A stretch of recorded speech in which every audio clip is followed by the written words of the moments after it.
Magandang hapon po sa ating lahat at tayo po ay nagagalak na tayo ay magkasama-sama sa ganitong online service. Sabi nga po sa isang awit, nasa krus ang kaluwalhatian. Salamat tayo sapagkat tayo po ay mayroong kalayaan na ganitong pagkakataon na tayo po ay mag-aral at makinig ng kanyang mga salita. Mapaalalahanan tayo at makita natin sa mga talata ang ginawa ng ating Panginoong Jesus. Kanina ay malakas ang ulan at nung kami ay bata ay sinasabi namin pag mahal na araw at kapag umuulan ay umiiyak ang langit. At kailangan hindi kami masyadong tumatawa at magulo at maglaro sapagkat ang Diyos ay patay. Pero ang totoo po ay hindi. Ang ating Panginoon ay minsan lamang namatay at pagkatapos namuhay na muli at hindi na po yan naulit sapagkat ang Panginoon ay buhay magpawalang hanggan. Sapagkat ang Panginoon ay nagbigay ng kanyang sarili, siya ay nahirapan, siya ay pinako at pinapatay dahilan po sa ating mga kasalanan. Sunday po, pag-aaralan po natin yung tinatawag na substitutionary death, or atonement, substitutionary atonement, na kung saan ang Panginoon po ay naging kabayaran natin, kapalit natin, dahilan po sa ating mga kasalanan, siya po ang naghirap para sa atin.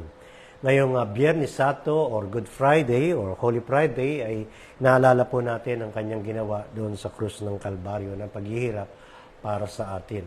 Isang pribilehyo po natin na makita at mabasa sa kanyang mga salita ang binanggit at sinabi ng ating Panginoon. Yung tinatawag po nating 7 last words or 7 sayings of our Lord Jesus bago po siya namatay. At alam po natin, ito po ay napakahalaga sapagkat sa mga salitang ito ay makakuha po tayo ng mga doktrina at teologya o katuruan po na ating pangahawakan, pundasyon ng ating pananampalataya. Kaya ito po ay pinangahawakan natin sapagkat mismo ang Panginoon ang nagsabi nito. Tayo po muna ay manalangin. Panginoon, salamat po sa hapong ito. Salamat sa pagkakataong ito na kami, Panginoon, ay nagbigay ng oras at panahon para alalahanin minsan pa ang inyong mga sinabi, ang inyong ginawa para po sa kaligtasan namin at sa kapapatawad ng aming mga kasalanan. Nawa, Panginoon, ang inyong mga salita ay abutin ng inyong mga anak nyo na nandito sa Pilipinas at sa ibang bansa na nasa mabuting kalagayan at nasa kalagayang espiritual na mayroong pag-asa at kalakasan at pananampalataya sa inyo, O Lord. Pagpalaan niyo po, Panginoon, ang inyong mga salita sa amin sa pangalan ni Jesus. Amen. Pito po yan, at ang una niyang sinabi is, Father, forgive them, for they do not know what they are doing.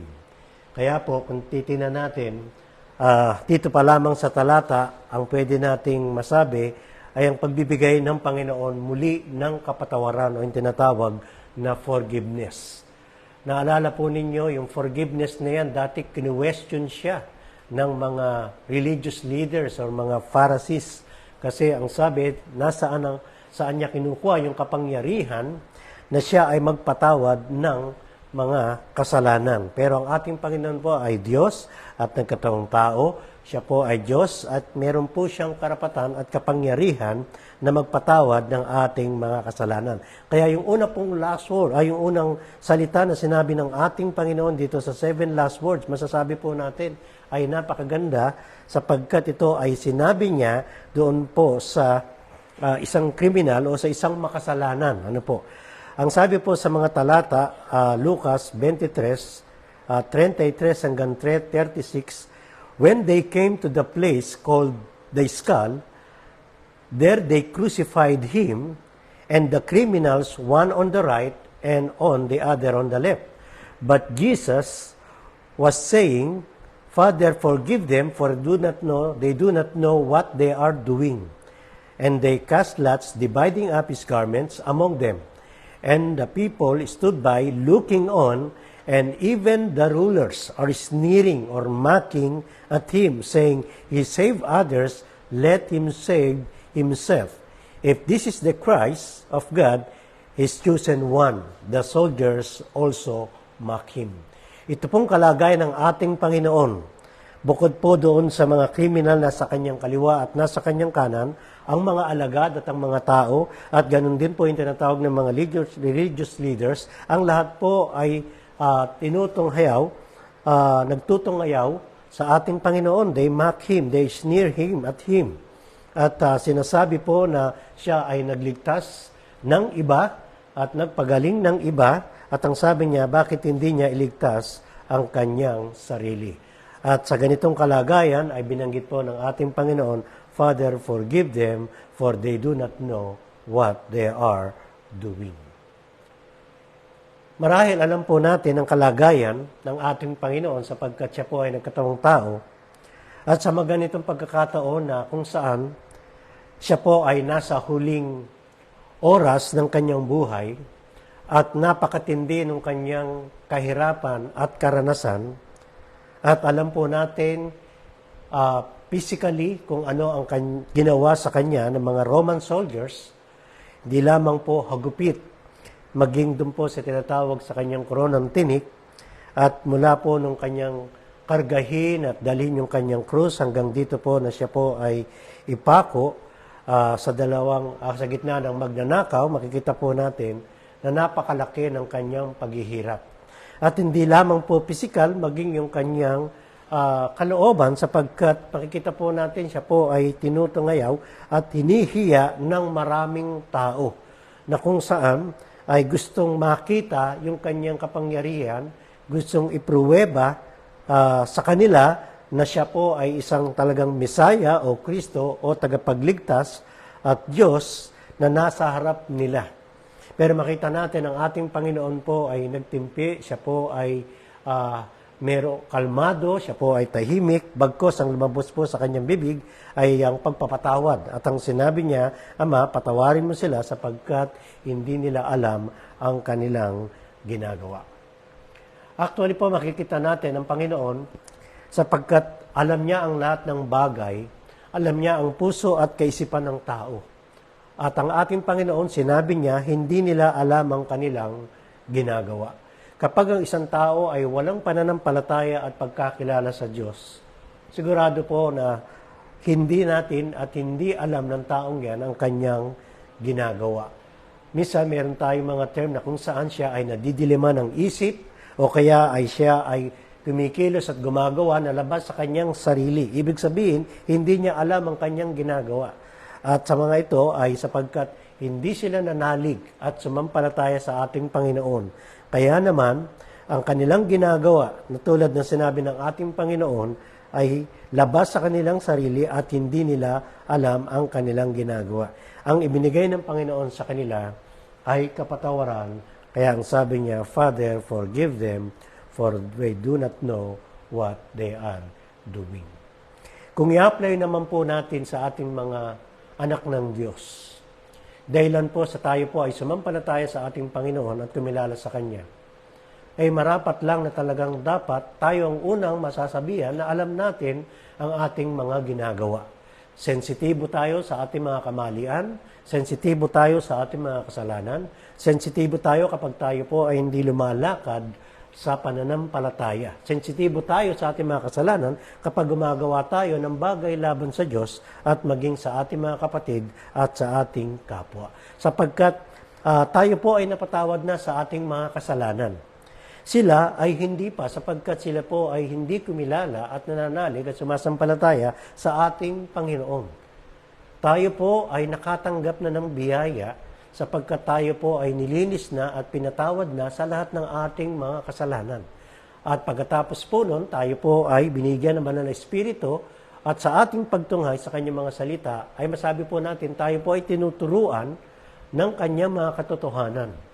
Kaya po masasabi natin, kung meron mga katotohanan na nakakaalam dito po sa sanlibutan o sa ating kalagayan, ay ang mga anak ng Diyos. Sapagkat alam po natin ang ating ginagawa, sapagkat tayo po ay sumampalataya sa ating Panginoon. Alam natin kapag tayo ay mayroong kasalanan. Alam natin kapag tayo ay mayroong pagkukulang. Alam po natin kapag tayo nalalamig sa ating pananampalataya at nalalayo sa Diyos. Bakit po? Sapagkat tayo ay minsan pinatawad na po sa lahat ng ating mga kasalanan. Ang nakalulungkot ang mga taong ito, kaharap nila ang ating Panginoon at available ang kapatawaran sa kanilang mga kasalanan. Ngunit sila ay patuloy na tumatanggi at tinahamak ang ating Panginoong Jesucristo. Ang isang magandang bagay na masasabi po natin bilang mga anak ng Diyos, tayo po ay pinatawad na sa ating mga kasalanan. Ang lahat ng kasalanan mo at lahat ng kasalanan ko sa mga nakaraan, ngayon at sa darating pa, ay pinatawad na ng ating Panginoon. Kaya naman, marapat lang na alam natin ang ating lakad, ang ating kilos at ang ating buhay sa harap ng ating Panginoon. Pagpupunta po tayo sa pangalawa, ay sinabi po ito ng ating Panginoon doon sa isang nakapako doon sa krus. One of the criminals who were hung there was hurling abuse at him, saying, "Are you not the Christ? Save yourself and us." Ito pong isa na nakapako doon ay hinahamak ang ating Panginoon. At ang sabi, he was hurling abuse at him. At ang sabi, hindi ba ikaw ang Kristo? Iligtas mo ang iyong sarili at iligtas mo rin kami. Nakakalungkot sapagkat itong isa sa nakapako doon sa krus ay ganun din, kasama siya ng mga tao, kasama siya ng mga religious leaders na nagsasabi na nag-a-abuse at nag-a-hurl na tumutunghayaw at tumahamak sa ating Panginoon. Marahil narinig niya sa mga tao at sa panahon niya na ang ating Panginoon ay tinuturo niya siya ay Kristo. Kaya ang sabi niya, hindi ba ikaw ang Kristo? Bakit hindi mo iligtas ang iyong sarili at iligtas mo rin kami? Ang kaligtasan po na kanyang nasa isip ay kaligtasan pa rin sa kanyang physical na katawan. Maasa pa rin siya na sa kabila nung siya ay nakapako sa krus, naghihintay siya ng himala sa ating Diyos, sa ating Panginoon, na siya ay makakita ng isang milagro na ang Panginoon, ililigtas niya ang kanyang sarili at pagkatapos ay ililigtas sila. Parang lumalabas, ililigtas ng Panginoon ang kanyang sarili at pagkatapos silang dalawa ay ililigtas niya. Ipakikita niya sa mga tao na siya nga yung Kristo sa magitan ng paggawa at pagpapakita ng kapangyarihan sa Kanya. Ang kanyang naiisip ay kaligtasang pisikal. At yung isa namang kasama niya ay sumagot at siya po ay tinuwid. But the other answered and rebuking him and said, "Do you not even fear God?" Hindi ka ba natatakot sa Diyos? Since you are under the same sentence of condemnation. Sabi niya, hindi ka ba natatakot sa iyong sinasabi at sa Diyos sapagkat tayo ay nandirito, siya ay kapareho natin na sentence ng condemnation, and we indeed are suffering justly and we are receiving what we deserve for our deeds. At pagkatapos sabi niya, but this man has done nothing wrong. Nakikita ng lalaking ito na sila ay karapat-dapat lang na ipako sa krus at parusahan, pero sinasabi niya na ang ating Panginoon ay hindi deserving at sapagkat wala siyang kasalanan. Parang sinasabi niya na siya ay hindi karapat-dapat doon sa krus sapagkat siya ay walang kasalanan. Pero sila ay mayroong kasalanan, kaya dapat lamang na sila ay pako sa krus.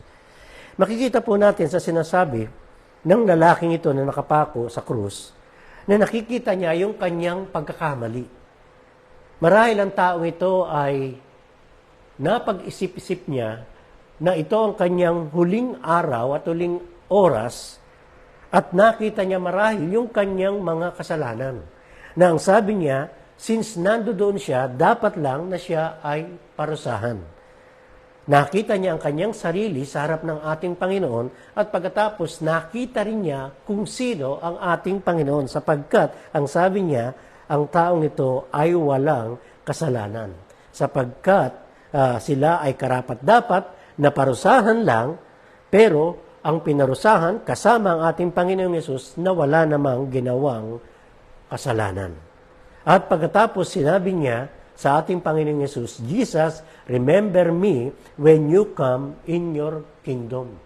Matapos na makita niya ang kanyang sarili, at pagkatapos nakita niya ang ating Panginoon, at pagkatapos nakita niya ang kanyang sarili, na kailangan siya ay sumampalataya sa ating Panginoon. Ito po ay mga salita na mayroong pananampalataya at pagkilala sa ating Panginoon, sapagkat ang sabi niya, Jesus, remember me when you come in your kingdom. Kaya yun po ay salita na mayroong pananalig at pananampalataya, sapagkat kinilala niya na ang ating Panginoon ay pupunta sa kanyang kaharian. At pagkatapos ang sabi niya, alalahanin mo ko. In fact, yung sinabi niyang, remember me when you come in your kingdom, alalahanin mo ko, ay mayroon pong pagpapakababa. Makikita natin, hindi po siya nag-e-exert ng kanyang karapatan, ng kanyang sarili, kung hindi ang ginamit niya yung salitang alalahanin mo ko. Para bang sinasabi niya sa iyong kahabagan, huwag mo akong kalimutan at isama mo ko sa iyong kaharian.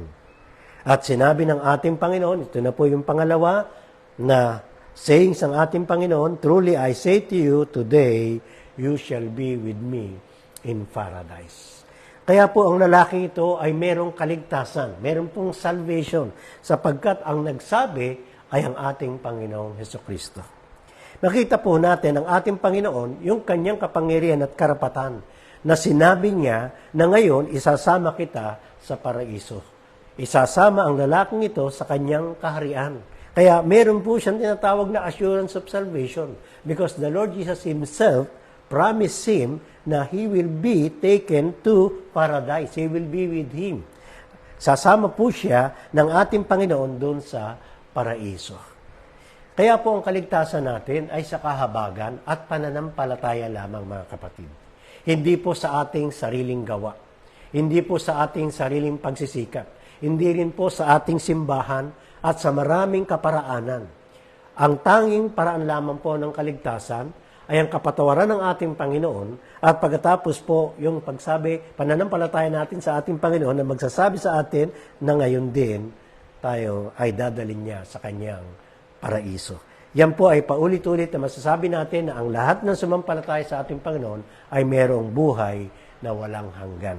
Kaya po ang ating pong pananampalataya na ang kaligtasan natin ay sa kahabagan at biyaya at pananampalataya natin sa ating Panginoong Jesucristo, yun lamang po. Dahilan sa kanyang kasaganaan ng biyaya, sa kanyang pag-ibig, sa kanyang kahabagan, tayo po magkakaroon lamang ng kaligtasan. At masasabi po din natin na kasama po tayo sa sinabihan, truly I say to you today, you shall be with me in paradise. Nawa ang lahat po ng mga nakikinig at nanonood sa atin ay meron ng personal na pananampalataya tulad po ng isang criminal na to na nagsabing, remember me when you come in your kingdom. Kaya maganda po na tayo po ay makita natin at sumampalataya tayo sa ating Panginoon at banggitin natin at sabihin natin, alalahanin natin tayo at dalhin tayo sa kaligtasan ng ating Panginoon doon sa buhay na walang hanggan. At pagkatapos po, yung pangatlo ay nilagay ko po ay relationship o relasyon, sapagkat itong pangatlo ay sinabi ng ating Panginoon kay Maria, ngunit tinawag siyang woman. At ang sabi sa John 19:26-27, woman, behold your son, behold your mother. Ano po? At ito po yung konteksto sa John 19:25-27.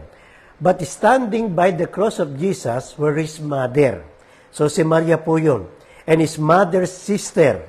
So yung kapatid ng kanyang nanay. And Mary, the wife of Cleopas. Marami po kasing Maria. Ano po, itong isa ay asawa ni Cleopas. At pagkatapos si Mary Magdalene. Kaya makita natin po ay merong pong tatlong Maria na binanggit dito, at yung isa po, hindi ko alam kung anong pangalan, si Mary, the wife of Cleopas, so Mary din po siya. Kaya, yung pangalan pong Maria ay marami pong mga pangalan po yan. Popular po yung name na Maria. At sila po ay kasama na nakaharap doon sa krus. At pagkatapos, ang sabi po, when Jesus then saw his mother and the disciple whom he loved, yung pong disciple na yan ay si John, whom he loved, standing nearby, he said to his mother, "Woman, behold your son." Then he said to the disciple, "Behold your mother." From that hour, ng mga oras na yun, the disciple took her into his household. So, makikita po natin na ang ating Panginoon ay ibinili niya ang kanyang nanay na si Maria kay Juan or kay John.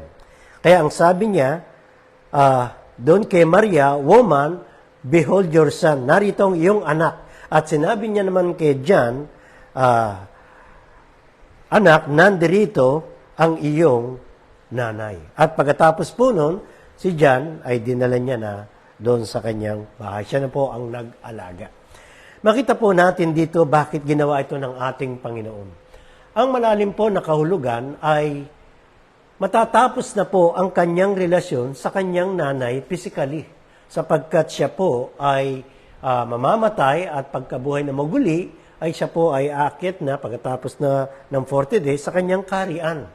Kaya yung kanyang ministeryo at kung kanyang gagawin dito sa pagkakataong ito sa kanyang sacrifice ay natatapos na po ang kanyang relasyon maging sa kanyang mga magulang at sa kanyang mga kapatid. Kaya po itinagubilin na ng ating Panginoon si Maria sa kanyang alagad na si Juan. At simula nun, si Juan po ay kinupkup niya na po at sinama sa kanyang tahanan. Marahil po si Joseph po dito ay maaring namatay na at hindi po natin alam sapagkat hindi na po siya binanggit. Pero makikita natin ang ating Panginoon. Ano po? Nandoon po yung katuruan na kung saan ang kanyang relasyon dito sa lupa, sa pagkakataong yan, ay physically ay natapos na. Bagamat siya po ay of course, meron na po siyang katawan, pero katawan po na mababago, na ito po ay heavenly bodies or glorified body, at resurrected body later on, makikita po natin na may iba po ang kanyang relasyon maging sa kanyang mga nanay. Pero makita po natin yung kanyang pagmamahal maging sa kanyang nanay sapagkat pinakita pa rin po niya yung kanyang relasyon sa kanyang nanay sapagkat siya po ay tinawilin sa kanya kay Juan. Yung pang-apat po, yung susunod po, ay makikita natin, he was forsaken. Ang sabi, my God, why thou hast forsaken me? Sa kahirapan ng ating Panginoon, ay binanggit niya yung kanyang kahirapan.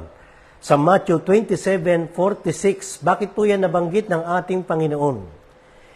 Sa konteksto po, ang sabi po, now from the 6th hour, darkness fell upon the land until the 9th hour. And about the 9th hour, Jesus cried out with a loud voice, saying, Eli, Eli, lama sabachthani. This is my God, why have you forsaken me? Probably yung pong salitang yon ay Aramaic. Ano po? At ang sabi, in the 6th hour, nagkaroon po ng kadiliman hanggang until the 9th hour. Anong oras po yan? Pag tinignan po natin, yung 6th hour ay alas 12 po ng tanghali. Yung 9th hour ay alas 3 ng hapon. So, nagkaroon po ng kadiliman mula po ng alas 12 ng tanghali hanggang alas 3 ng hapon. Kasi ang sabi po, darkness fell upon all the land. 3 oras po na nagkaroon ng kadiliman. At ang ating Panginoon ay lumabas sa kanyang bibig, my God, why have you forsaken me? Marahil po ang pagkakataong ito, pinapakita sa atin na ang kadiliman, ang paghihirap ay sukdulan na naranasan ng ating Panginoon. Bukod sa kadilimang pisikal, makita po natin ang paghihirap ng ating Panginoon maging sa kanyang kalooban. Sapagkat ang sabi niya, Diyos ko, bakit mo ko forsaken or iniwan? meron po mga katuruan, sabi na siya ay hindi Diyos sapagkat tinatawag niya ang Ama na Diyos. Actually po, sila ay nagtatawagan ng Diyos. Sapagkat sa Hebrews chapter 1, nakita po natin na ang Ama ay tinawag ang ating Panginoong Yesus na Diyos. Ganon din naman ang anak, ang ating Panginoong Yesus ay tinawag ang Ama na Diyos. Pero ang sabi po niya, why thou hast forsaken me? Bakit po? Sapagkat sa pagkakataong ito, ang ating Panginoon ay mamamatay at magbabayad at magiging sakripisyo sa ating mga kasalanan. Bagamat ang Ama ay tinanggap po niya na siya ay forsake, siya po ay i-abandon at iwan sa ganitong pagkakataon sapagkat siya po ay magbabayad sa ating mga kasalanan. Kaya po napakaganda ng tinatawag yung verse na John 3:16. For God so loved the world that He gave His only begotten Son. Kaya ito pong pagkakataong ito ay makita po natin na ipinagkaloob po niya ang kanyang bugtong na anak. Para ano po? Para maging kabayaran sa ating mga kasalanan. Siya po ay mamatay para sa ating mga kasalanan. Siya ay pahirapan at mag-suffer. At ang ating Panginoon sa kanyang karanasan, ang sabi niya, my God, why have you forsaken me? Napakahirap po ng dinanas ng ating Panginoon. Sapagkat sa susunod po, ay siya po ay sumobrang nauhaw. Jesus, knowing that all things had already been accomplished, to fulfill the scripture, ang sabi po niya, I am thirsty. Siya po ay nauhaw. At pagkatapos, yung po mga sundalo, ang sabi po, a jar full of sour wine was standing there. So, they put a sponge full of the sour wine upon a branch of hyssop and brought it up to his mouth. May nagsasabi po na parang analgesic siya na kung saan mawala po ng kahit konti yung pain. O kaya yung kanyang kauhawan, napakahirap sapagkat ito po ay mapakla, very sour, at inilagay sa kanyang bibig para maibsan ang kanyang kauhawan. Bakit? Sapagkat sinabi niya na siya ay nauuhaw. Bakit po? Sapagkat ang ating Panginoon ay nagkatawang tao at nararanasan po niya yung pagkauhawan at maging kagutuman. Niisip ko po, ang ating Panginoon ay pasimula pa lang ng kanyang pagbubuhat ng krus at pagpapahirap sa kanya, ay wala po siyang kinain at wala po man lamang siya na maaaring maayos na inom. At marahil ay nagkukulang po at nakikita niya yung kanyang kahirapan, kauhawan at kagutuman. At binanggit siya ng ating Panginoon. At sa pagkakataong ito, binanggit niya na siya ay nauuhaw, na para sa akin po, ito po ay naglolonging siya, nagdi-desire po siya ng higit doon po sa tinatawag nating physical na tubig o kauhawan. Ipinadadama po sa atin ng ating Panginoon na meron po siyang desire. Mahal po niya yung mga tao at naghihintay po siya sa mga tao na sila ay manalig at kumilala sa ating Panginoon. Ang ating Panginoon sa pagkakataong ito ay nauuhaw, hindi lamang po sa tubig, kundi nauuhaw siya maging doon po sa mga kaluluwa na sasampalataya na gustong lumapit sa Kanya. Ano po? Ganon din naman siya sa atin. Siya po ay naglolong sa atin na tayo po ay sumunod sa Kanya, sambahin siya, pasalamatan siya. Ang ating Panginoon ay thirst at hunger sa ating pong pagsamba, sa ating pagsunod, sa ating relasyon, maging sa ating fellowship sa Kanya. At sa pagkakataong ito, though it is a physical na thirst, makikita po natin na sa Kanyang kalooban, palagi po siya ay nagdi-desire siya na nais niya na ang tao ay lumapit sa Kanya. Yung kasunod po ay yung it is finished. At nilagay po natin completion. Sapagkat natapos na. John 19:30. Therefore, when Jesus had received the sour wine, He said, it is finished. And He bowed His head and gave up His spirit. Isinigaw niya, natapos na. Ano po yung natapos na? Yung po bang kanyang buhay? Well, siya po ay mamamatay at sa susunod po na huling sinabi niya na ang sabi niya, He gave up the Spirit. Totoo po yan sapagkat siya namatay at pagkatapos ng 3 araw, siya ay muling nabuhay. Pero ang sinasabi pong namatay dito, namatay, yung pong natapos dito, yung kanyang ginawa doon sa krus. Ang kaligtasan natin ay natapos na at naganap na. In fact, sa ibang mga talata, actually po, ay natapos na, naganap na yung kanyang sakripisyo na pagbabayad sa ating mga kasalanan. Kaya hindi na po tayo kailangang gumawa at magdagdag para sa ating kaligtasan sapagkat ginawa na ng ating Panginoon. Yun po ang ibig sabihin ng it is finished. Kompleto na po. Complete na, natapos na, naganap na, yung pong kaligtasan natin sapagkat nung siya po ay namatay sa krus at pagkatapos na buhay na maguli, ay ang ating kaligtasan po ay naibigay na sa atin sa magitan ng ating Panginoon sa Kristo at pananampalataya sa Kanya. Nakakalungkot sapagkat marami po ako nakikita at napapanood sapagkat ang mga tao po ay parang hindi ko po alam kung anong kanilang ginagawa sapagkat sila po pagmahal na araw, sila ay pinapahirapan nila ang kanilang sarili. Hindi na po natin kailangan gawin yan sapagkat isinigaw na ng ating Panginoon, it is finished. Natapos na po ang kaligtasan natin sa magitan po ng ginawa niya doon po sa krus ng Kalbaryo. At yung pong pinakahuli ay siya po ay babalik na sa ating Panginoon, yung kanyang Espiritu, yung union. Father, into your hands I commit my spirit.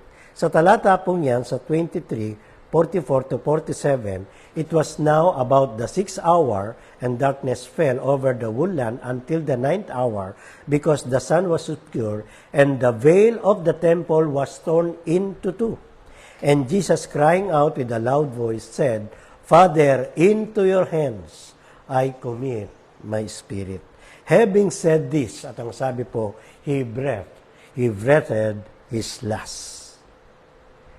Ito po yung pinakahuling sinabi, yung kanyang huling hininga. Na ang sabi niya, sa kanyang ama ay pinagkakatiwala niya ang kanyang espiritu. Imagine mismo ang ating Panginoon ay magandang modelo maging sa kanyang huling mga salita. Sa kanyang kamatayan ay ipinagkatiwala niya ang kanyang espiritu sa ating Ama at sa ating Diyos. Ganon din nawa tayo. Wala tayong maibang malalagakan ng ating kaluluwa at ng ating espiritu maliban sa Diyos.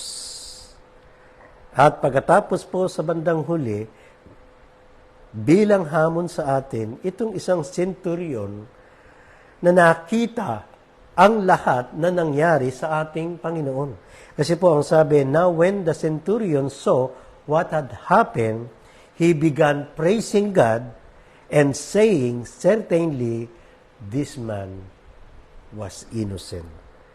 Sa huling yugto ng buhay ng ating Panginoon ay mayroong sumampalataya. Ang centurion, ibig sabihin, ito po ay isang kawal na umahawak sa 100 na mga kawal. At nakita niya po ang lahat ng pangyayari sa ating Panginoong Kristo. At nag-conclude siya na ang sabi niya, ang lalaking ito, ang taong ito, ay walang kasalanan. Ang tanong, siya po ba ay sumampalataya at kumilala sa ating Panginoon? I believe so. Sapagkat ang sabi niya, he began praising God, saying, certainly, this man was innocent. Siya ay nagpuri sa Diyos. Di ko alam bakit po ganun ang sinabi na siya ay nagpasalamat. Sa kabila, nung nakikita niya na ang ating Panginoon ay namatay at nahirapan at nagsaper ng maraming oras sa kanilang mga kamay. And yet, he was praising God. At pagkatapos ang sabi niya, this man was truly innocent. Bakit ganun? Sapagkat sa kabila nung kanya nakita na ang ating Panginoon ay nakapako sa krus, ang nakita niya ay ang kaligtasan ng Diyos sa kanya sa magitan ng ating Panginoong Kristo. Ang challenge po sa atin at maging sa mga nanonood at nakikinig, ano ang ating nakikita kapag iniisip natin at nababasa natin ang ating Panginoon ay napako sa krus at nahirapan at namatay para sa ating mga kasalanan. Isang bagay lang po makita natin, na ang Diyos natin, ang Ama, ay dapat nating purihin sapagkat nagbigay siya ng kaligtasan sa atin sa magitan ng kanyang bugtong na anak. Tayo po ay nagpupuri sa ating Panginoon, sa ating Diyos, sapagkat nagkaroon po tayo ng kaligtasan sa magitan lamang ng biyaya at kahabagan at kamatayan ng ating Panginoon. Bilang huling salita na sinabi ng ating Panginoon, nawa sa darating na araw at taon na ating mararanasan na masasabi natin na tayo po ay sumampalataya sa ating Panginoon, na ating kaluluwa at espiritu ay pagkaloob natin sa ating Panginoon sa Kristo.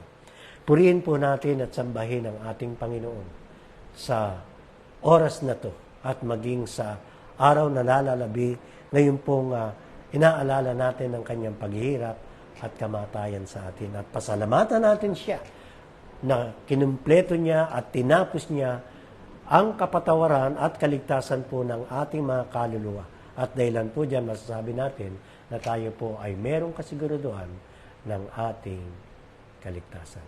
Tayo po ay manalangin. Panginoon, salamat po sa hapong ito. Salamat sa inyong kabutihan. Salamat sa inyong kaligtasan. Salamat sa inyong kamatayan doon sa krus ng Kalbaryo. Na dahilan dyan, nagkaroon po kami ng kapatawaran ng aming mga kasalanan at kaligtasan. At darating isang araw, kayo ay babalik at tayo po ay magkakasama sa kaligtasan, sa kaharian po ninyo. Dalangin namin na inyong mga salita na aming naging tagumpay at kadagumpayan at kaligtasan. Purihin po ang inyong dakilang pangalan sa pangalan ng aming Panginoong Yesus. Amen at amen. God bless po sa inyo mga kapatid. Pagpalaing nawa kayo ng ating Panginoon doon sa mga uuwi at sa mga babiyahe. Ingatan kayo ng ating Panginoon. Nawa, ang mga salitang ito ay maging kalakasan po natin at maging daan na purihin natin ang ating Panginoon ngayon at magpakailanman. God bless po sa inyo mga kapatid.